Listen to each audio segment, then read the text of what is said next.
out there, this is TheAnYPony, and welcome to my review of Too Many Pinkie Pies. Oh boy, I really like this one. There is only one big flaw in it, but more about this later, because the rest of the episode totally makes up for it. It is, as the title pretty much indicates, a Pinkie Pie episode, and in my eyes, the best true Pinkie episode so far. What's a true Pinkie episode, you might ask? Well, most of the time, Pinkie is this random, fourth wall breaking, supportive slapstick character with a bunch of super equine abilities. She's absolutely brilliant for other characters to bounce gags off, lightening the mood of a scene or delivering a surprise plot twist.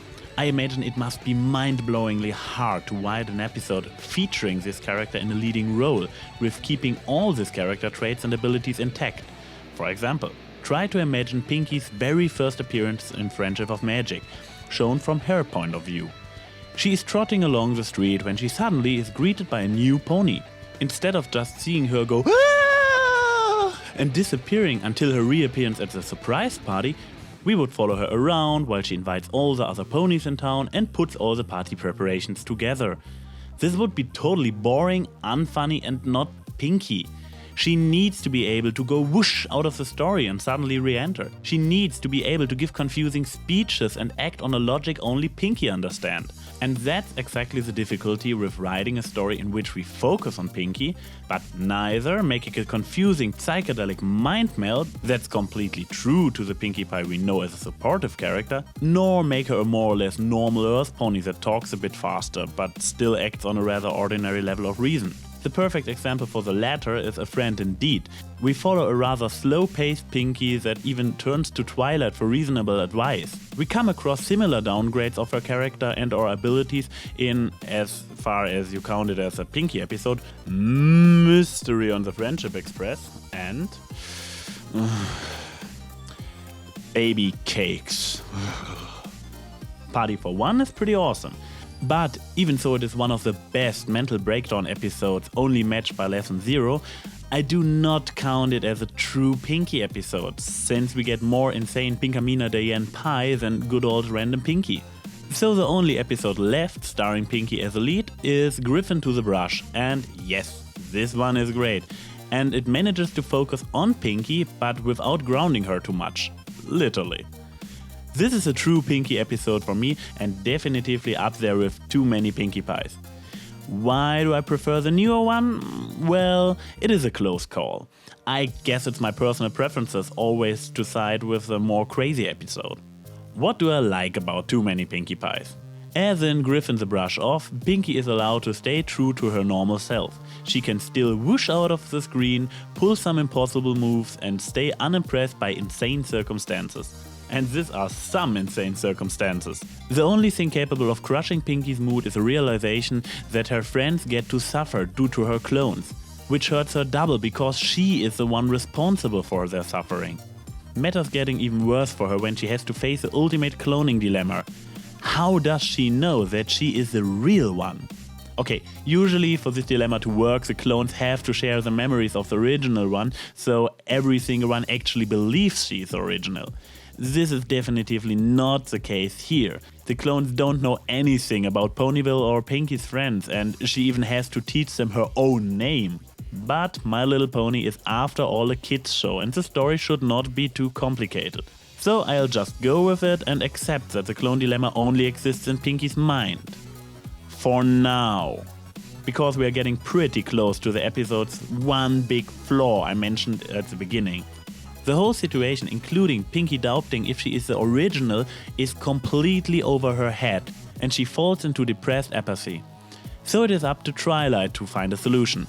Okay, about the scene in which Spike happens to stumble across a secret compartment in one of the bookshelves, which, due to a lucky coincidence, contains the one book they happen to search for at this very moment, I got nothing. It comes totally out of nowhere, makes no sense, and isn't mentioned ever again. I guess it's some kind of reference or parody? Moving on, because now we are at the one point where the story gets stupid and outright disturbing when you think about it.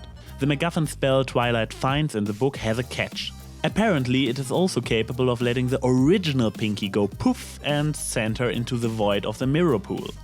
Of course, Twilight is afraid to accidentally cast a spell on the real Pinkie and erasing one of her best friends out of existence.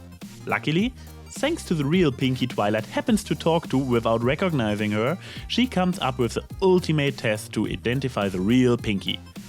Watching paint dry. Because only the real Pinkie would have the willpower to sit through the un-Pinkish task, because only she has more to live for than her clones. So far, so good. Now all Twilight has to do is very carefully— Holy crap! Careful there! For Celestia's sake, Twilight! This one only blinked because her neighbor did something crazy!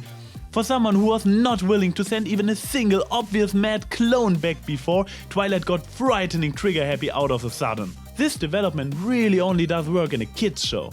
Kids can just accept that the paint drying test is fail-safe. But as an adult who questions things, this scene creeps me out as hell. Twilight could have so easily hit the real Pinkie and, let's name it, kill her, if being sent to a superpositional dimension on the other side of a magical lake wouldn't even be worse. When I saw this episode for the first time, in the end when only one Pinkie was left over, I was actually like, oh crap, is this really the original Pinkie?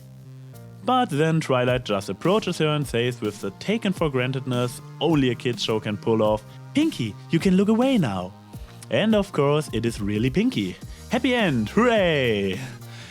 But disturbing nonetheless. And you just keep on wondering if there was no other way to identify the real Pinkie except zapping each Pinkie that did more than just a twitch out of existence. If there only had been any way to tell the clones and the original apart. How about looking for the one Pinkie that acts completely different from every Pinkie else? Seriously, how could they not spot the one depressed Pinkie within this crowd of mindless fun drones? And it is not like this obvious difference only exists so the viewer can tell who is the real Pinkie. Twilight, Spike and Rainbow Dash all noted that this one acts different and even talk about this observation. If it weren't for these two scenes, I would have been able to take the whole story thanks to suspension of disbelief. But by pointing out twice that the other ponies also recognize the one Pinkie that is different and still let them go through with the paint test because they claimed not to be able to figure out who is the one unique Pinkie. That drives me mad. Twilight is supposed to be super smart for crying out loud. Okay, I just needed to get this out of my system. You see, I'm getting so worked up about this because the rest of this episode is so good. Pinkie was the star and still allowed to be random. There were great images and jokes throughout the whole episode. And I really enjoyed Pinkie facing the clone dilemma. Even though it never really existed since all the clones did not share Pinkie's memories and acted like unreasonable drones. In the end, it is a fun episode, especially Pinkie fans should be able to enjoy. As long as they bring an extra big dose of suspension of disbelief, that is. This is TheAnYPony saying, see you soon.